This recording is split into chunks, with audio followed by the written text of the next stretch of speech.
Okay, let me get this straight. Trump promised to cap credit card rates at 10%. 5 months past deadline, not one bank did it.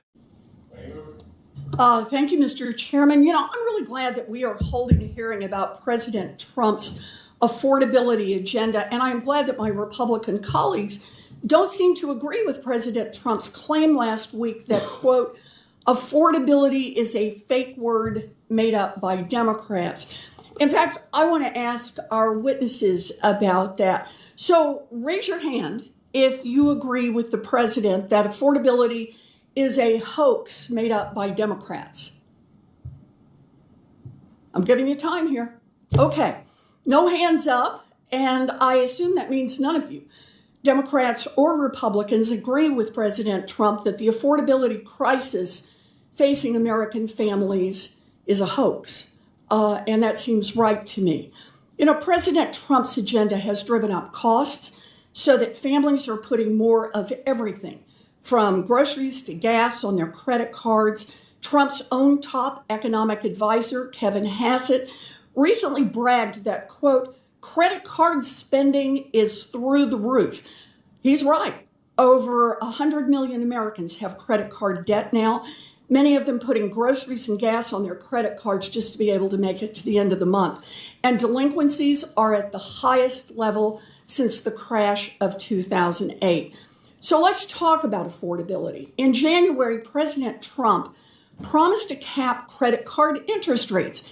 He politely asked the biggest banks to put in place a 1-year 10% cap by January 20th. Now, Ms. Johnson, your organization represents some of the biggest banks in the country. We are more than 5 months past Trump's January 20th deadline.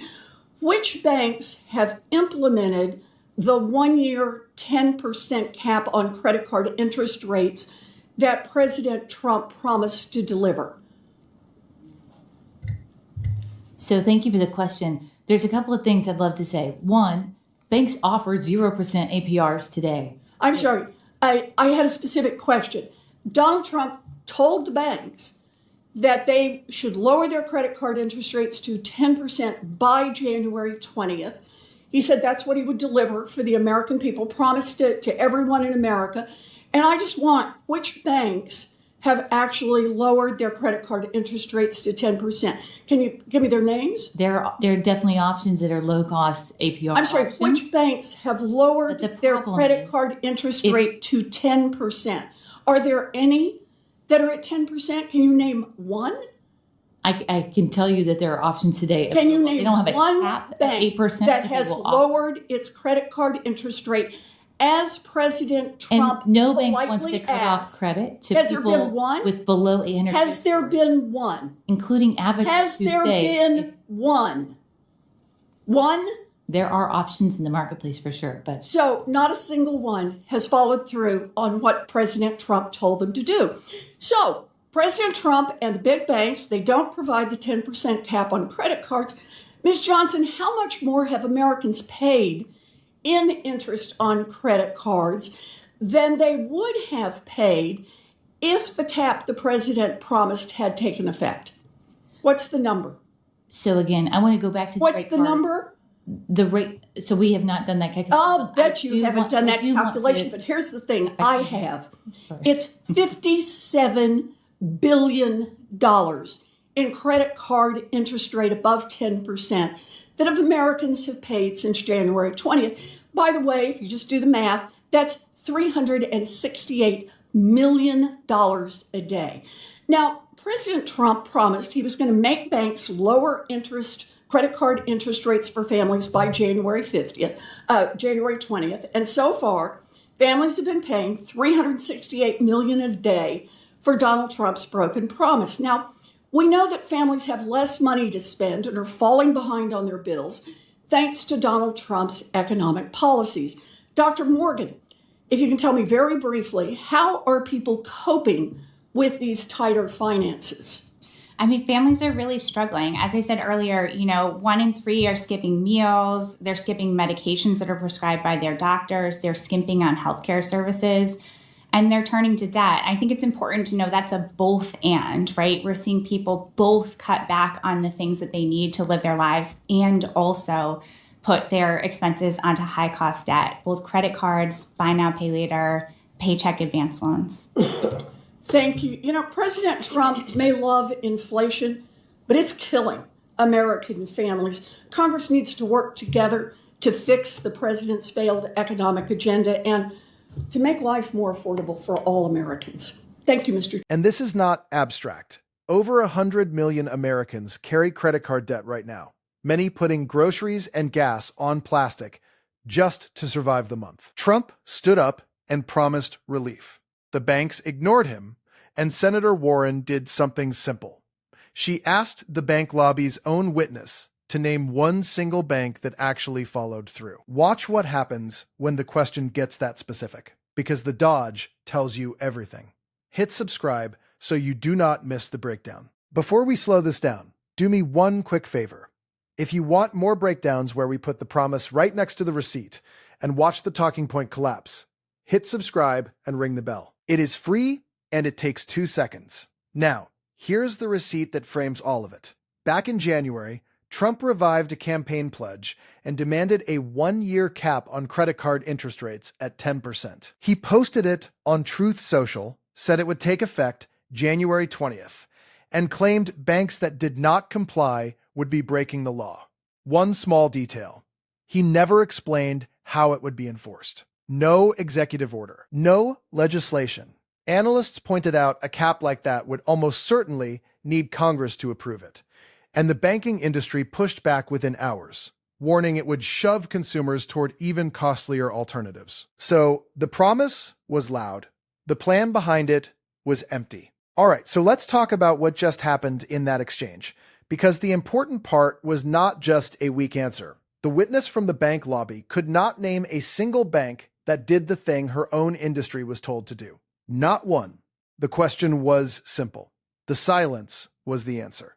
And watch how that empty promise aged. Months after the deadline, no major bank had voluntarily cut rates to 10%, and the White House never named a single consequence for ignoring it. The press secretary quietly downgraded the whole thing to an expectation and a demand, with no penalty attached. Let that sink in. The president told the entire country he would deliver this, and his own spokesperson turned it into a polite suggestion. Consumer groups, lawmakers, even the bank lobbyists were left unsure if the administration was ever serious. That is not a policy. That is a press release with a deadline nobody intended to keep. Now, here is the gap that makes it real. While Trump promised 10%, the average credit card rate was sitting well above 20%, near the highest level since regulators started tracking it in the mid-90s. A decade earlier, that average was around 13.9%. So rates were already climbing, and the cap that was supposed to bring relief never touched a single statement. Put the promise next to the reality, and it is crystal clear. The distance between what Trump pledged and what families actually paid is tens of billions of dollars in extra interest, flowing straight to lenders instead of back to people barely making rent. And that is exactly where Warren put the number on the table. She did the math the witness refused to do. Roughly $57 billion in credit card interest above the promised 10% level, paid by Americans since January 20th. Break it down, and it is about $368 million a day. Every single day, families paying that price for a promise nobody enforced. Economists estimate a real cap could have saved the average cardholder around $900 a year and returned roughly $100 billion to households. Instead, the deadline broke and the daily bill kept running. That is not a rounding error. That is the entire point. And here is the part that should make you angry.